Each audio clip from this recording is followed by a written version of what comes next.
नमस्कार, वार्तालाप टीवी पे आप सभी का स्वागत है। मैं हूं आपके साथ नेहा जैन और आप सबका स्वागत है हमारे खास शो एक मुलाकात में। आज हमारे साथ मौजूद हैं टीम मोदी सपोर्टर संघ के अध्यक्ष जयकरण सिंह जी। इन्होंने लॉकडाउन के दौरान और इनकी टीम ने लॉकडाउन के दौरान नोएडा में बहुत काम किया। जहां हर कोई बाहर निकलने से डरता है, वहीं इनकी टीम ने नोएडा में जाके लोगों की खूब मदद की। तो चलिए आज मिलते हैं इनसे और करते हैं एक खास मुलाकात। सर, आपका स्वागत है हमारे शो पर। बहुत बहुत धन्यवाद। सर, मेरा पहला सवाल आपसे ये है कि 5 अगस्त को राम मंदिर की पहली शिलान्यास की रखी है, जिसमें पीएम मोदी खुद शिरकत करने वाले हैं। तो आपकी उस पर क्या प्रतिक्रिया है? जिसका बेसब्री से पूरा भारत देश, जो हमारे आराध्य श्री राम प्रभु जिनका मंदिर का निर्माण होने जा रहा है, पूरा भारतवर्ष, भारत ही पूरा विश्व जिसका प्रतीक्षा कर रहा था, वो समय आ चुका है। जिसका 5 अगस्त को माननीय प्रधानमंत्री मोदी जी द्वारा मंदिर निर्माण की प्रथम ईंट रखी जाएगी। ये पूरा देश के लिए गौरवान्वित बात है। और उस दिन पूरा देश लॉकडाउन है, इस वजह से पूरा देश अपने अपने घरों पर रह करके ये उत्सव में आनंद लेगा, उत्सव मनाएगा। दीप उत्सव की तरह इसको पूरा से पूरा एक त्योहार की तरह इसको मनाएगा। ये बहुत ही गर्व की बात है कि हमारे आराध्य श्री राम का भव्य मंदिर निर्माण होने जा रहा है। जो वाद विवाद था, वो वाद विवाद खत्म होने के बाद एक सर्वसम्मत से हर एक, इसमें हिंदू भी है, इसमें मुस्लिम है, सभी की सहमति से आज जो मंदिर निर्माण होने जा रहा है, ये सभी के लिए, भारत देश के लिए और हमारे जितने भी सनातन धर्म के अन्य राज्य, अन्य देशों में जो हमारे लोग हैं, उनके लिए बड़ी ही खुशी की बात है। जी सर, सही कहा आपने। लेकिन 5 अगस्त को जो मुहूर्त होने जा रहा है, उसको लेके भी बहुत लोग बहुत बोल रहे हैं कि अशुभ मुहूर्त है। इसके बारे में आप क्या कहना चाहेंगे? शुभ अशुभ तो आम इंसान के लिए होता है, कभी भी देवी देवताओं के लिए शुभ अशुभ नहीं माना जाता है। क्योंकि आप जानते हैं कि किस प्रकार से मंदिर निर्माण के लिए रोड़े अन्य विपक्षी पार्टियों ने लगा रखा था, अन्य लोगों ने किस प्रकार से अटका रखा था। जो एक पीढ़ी बीत गई, जिस प्रकार से वाद विवाद में इसको फंसा करके जो निर्माण पहले हो जाना चाहिए था, उसको किस प्रकार से भटका करके राजनीतिकरण की वजह से इसको रोक रखा था। जो बाबरी मस्जिद है, वहां पर कोई मंदिर, वहां पर मंदिर था, उसको बाबरी मस्जिद था। इस वजह से हमारे जब श्री राम का जो पूरे देश भर में, पूरे अन्य राज्यों, अन्य देशों में जिनके अनुयायी हैं, जहाँ की आप जानते हैं कि अन्य देशों में श्री राम जी की पूजा पाठ होती है, जो उनका धर्म स्थल, जो जन्म स्थल है, जब वहीं पर वो विराजमान नहीं है, तो जाहिर सी बात है कि शुभ अशुभ तो रोड़ा है, अटकाने का एक रोड़ा है कांग्रेस पार्टी द्वारा, समाजवादी पार्टी द्वारा। इसको शुभ अशुभ तो आम इंसान के लिए होता है। क्योंकि हमारे इस निर्माण के लिए बहुत से ऐसे विख्यात लोग भी आएंगे काशी से, जो आप जानते हैं कि महाकाल की नगरी है, भगवान बाबा विश्वनाथ की नगरी है, जो स्वयं एक काल है।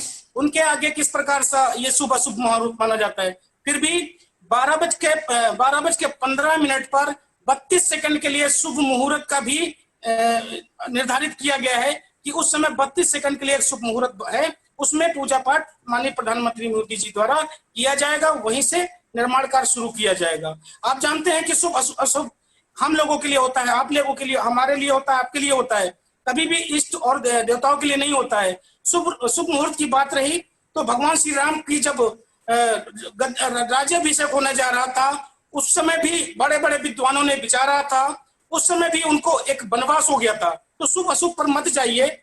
जो ये तुष्टीकरण है, इसको छोड़ करके आज जो एक माहौल है, जो खुशी का माहौल है, कि हमारे भगवान श्री राम अपने स्थल पर आने वाले हैं और सभी लोग उनके दर्शन कर पाएंगे, तो हमें भगवान पर छोड़ देना चाहिए और इसमें खुशी जाहिर करते हुए इनके निर्माण कार्य में हम सभी को सम्मिलित होना चाहिए।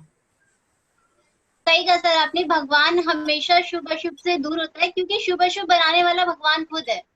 उसके संदर्भ में भगवान को शामिल करना शायद सही नहीं है। खैर, आपने बाबरी मस्जिद की बात कही, तो उसके रिगार्डिंगली अभी कुछ दिन पहले मुरली मनोहर जोशी और लाल कृष्ण आडवाणी से बयान दर्ज कराए गए थे। आप उस बारे में कुछ कहना चाहेंगे? जी बिल्कुल, क्योंकि जब ये विवाद हुआ, सर्वप्रथम तो विवाद तब हुआ जब हमारे कर सेवकों पर गोली चलाई गई। 1990 में मुलायम सिंह की सरकार उत्तर प्रदेश में थी। उस समय हमारे कर सेवक चाहते थे, उस समय भी चाहते थे विवाद बहुत पुराना था। उस समय हमारे कर सेवक चाहते थे कि हमारे आराध्य के लिए पट खोले जाए, आराध्य के लिए मंदिर खोला जाए और उनके दर्शन कर सकें।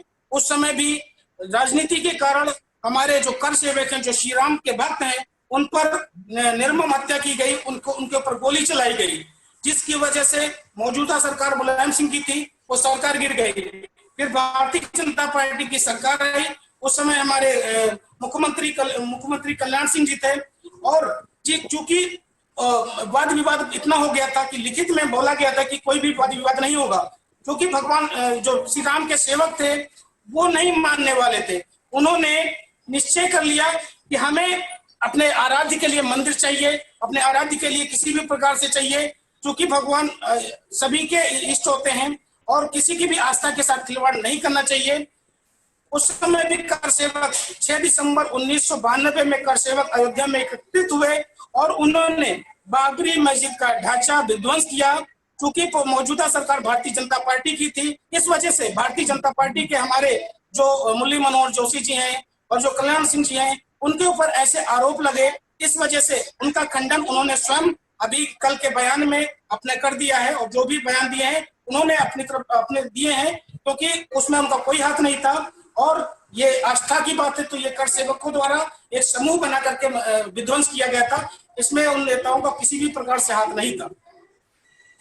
लेकिन सर, बीजेपी ने हमेशा राम मंदिर के मुद्दे को लेकर इसका बहुत राजनीतिक फायदा उठाया, तो क्या आगे भी बीजेपी इसका कोई लाभ उठाएगी, राजनीति के तौर पर कोई लाभ? राम मंदिर पर हर पार्टी ने फायदा उठाया, हर पार्टी ने। कांग्रेस ने भी सर्वप्रथम जब ये जब मुद्दा उठा था तो आप जानते हैं कि मौजूदा प्रधानमंत्री राजीव गांधी थे, उन्होंने भी निर्माण कार्य के लिए नींव रख दिया था एक। तो ये मत कहिए कि किस पार्टी, भारतीय जनता पार्टी ने सीधा लाभ लिया, क्योंकि भारतीय जनता पार्टी ने सदा भगवान श्री राम को अपना आराध्य मानकर ही आगे चला है और ये हमारी सनातन धर्म की पार्टी है। इसमें सदैव एजेंडा भारतीय हिंदुत्व का रहता है। बाकी अन्य दल दूसरे लोगों को, समुदाय के लोगों को महत्वता देते हैं, क्योंकि जब अन्य दल दूसरे समुदाय के लोगों को महत्वता देते हैं तो जाहिर सी बात है कि भारतीय जनता पार्टी जो भगवा के निशान है, जो कमल का फूल का निशान है, जो हमारे इस भगवान माता लक्ष्मी का जो एक पुष्प है उसका निशान है, तो जाहिर सी बात है कि हमारी पार्टी हिंदुत्व की है। तो हम भगवान श्री राम को सर्वप्रथम मानते हैं और इसी एजेंडा के साथ में कार्य करते हैं और इसी वजह से ये मुद्दा कोई आम नहीं है। और इसका फायदा मंदिर निर्माण के बाद भी, चूंकि भारतीय जनता पार्टी की सरकार में ही मंदिर निर्माण का कार्य हो पाया, तो जाहिर सी बात है कि इसका लाभ तो हमें मिलना ही मिलना है और आगे भी भविष्य में मिलेगा, क्योंकि मुद्दा ये हमारे लिए महत्वपूर्ण था, ये हमारा लक्ष्य था, ये भारतीय जनता पार्टी का लक्ष्य था कि और हमारे एजेंडे में था कि मंदिर निर्माण सबसे प्रथम कराना है। किसी भी प्रकार से हमें मंदिर निर्माण चाहिए और ऐसा भी नहीं कि दंगे भड़का करके हो, तो समुदाय में लड़ाव करके हो, सर्व संबंध से, सहमति से ये ऐसा ला करके मंदिर निर्माण कराया जा रहा है, जिसका सीधा जो हमारे नेतागण ने, जो हमारे लीडर्स ने अपने नेतृत्व में जिस प्रकार से अपना योगदान दिया और आज जो मंदिर निर्माण का कार्य होने जा रहा है, इसमें सबसे ज्यादा अहम भूमिका भारतीय जनता पार्टी की रही है। और राजनीति, मंदिर पर राजनीति तो सभी दलों ने किया, कुछ विरोध करके किया, कुछ किसी भी प्रकार से रोला डाल कर किया, कुछ ने कर सेवकों को गोली चलाकर किया, किसी ने सर्वप्रथम नींव रख करके किया, तो राजनीति सभी ने किया। लेकिन भारतीय जनता पार्टी ने अंत तक लड़ने का जो मुहिम छेड़ा था वो आज सफल हो गए हैं। आज जो 5 अगस्त को जो आने वाला शुभ दिन है, उसमें भगवान श्री राम का जो भव्य मंदिर बनने जा रहा है, वो एक विश्व के लिए एक प्रख्यात दिन होगा, विश्व के लिए एक अनोखा दिन होगा, जो समस्त देशों में दिखाया जाएगा, लाइव दिखाया जाएगा। इसके लिए भारतीय जनता पार्टी और आज हमारे जो प्रधानमंत्री मोदी जी लगातार 2 बार प्रधानमंत्री बने, जो इस टाइम जो मंदिर निर्माण का जो उन्होंने प्रतिष्ठा ले रखी थी, वो अब जब उनके द्वारा ये कार्य सिद्ध हो गया, तब वो आ रहे हैं 5 अगस्त को अयोध्या प्रथम बार। क्योंकि वो उत्तर प्रदेश तो आते रहते हैं, लेकिन आपने नहीं देखा होगा कि कभी अयोध्या गए हैं। इस वजह से जो 5 अगस्त का दिन है वो बहुत ही खास दिन होने वाला है। उनकी जो प्रतिज्ञा थी वो पूरी होने वाली है और स्वयं अपने हाथों से प्रथम ईंट रखेंगे और भारत भर में जय श्री राम के नारे लगेंगे। सही कहा सर आपने। 5 अगस्त का दिन सबके लिए बहुत इंपॉर्टेंट है सर। कोरोना का दौर है और हमने देखा लॉकडाउन के दौरान आपकी टीम अल्पना तोमर जी के नेतृत्व में नोएडा में काफी सक्रिय दिखी। तो आप अपनी टीम और उनको कोई संदेश देना चाहेंगे? बिल्कुल। हमारी जो नोएडा की गौतम बुद्ध नगर की जो टीम है, अल्पना तोमर जी इसका नेतृत्व कर रही हैं, बहुत ही अच्छा कार्य कर रही हैं। आपने देखा होगा कि महिलाओं में रुचि कम होती है, लेकिन अल्पना तोमर जी ने एक सिद्ध कर दिया कि वो किसी पुरुष से कम नहीं है।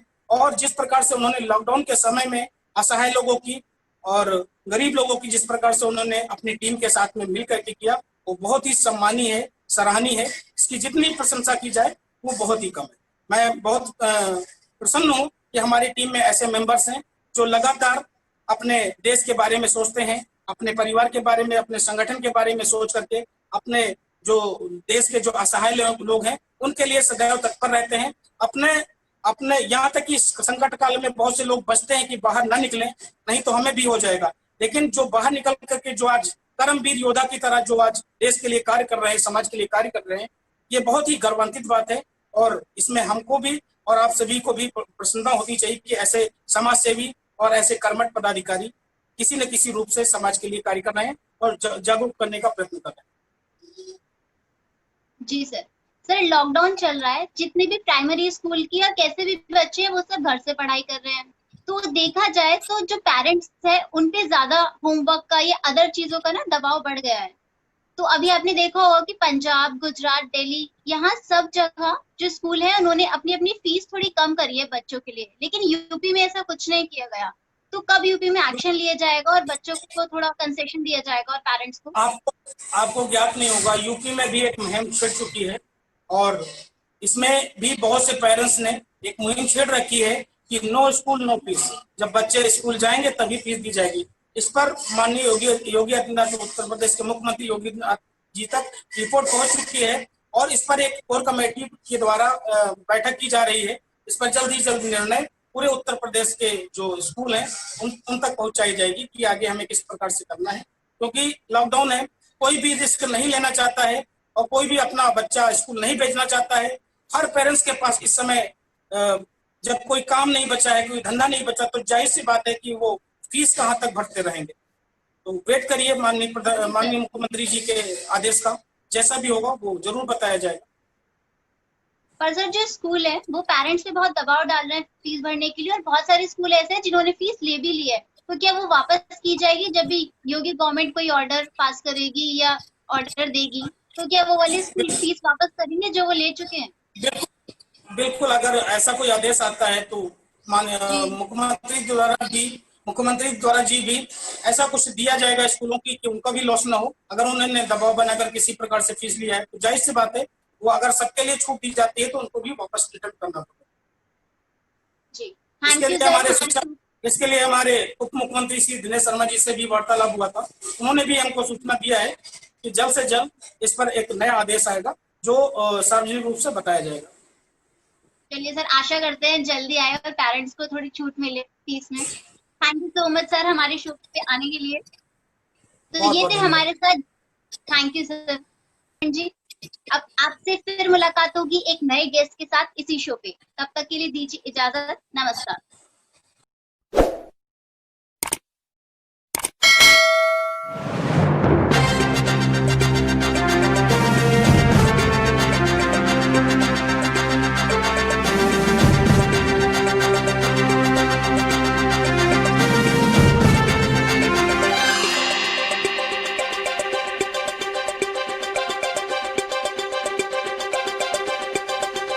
वार्तालाप टीवी, आपका नजरिया, आपकी आवाज।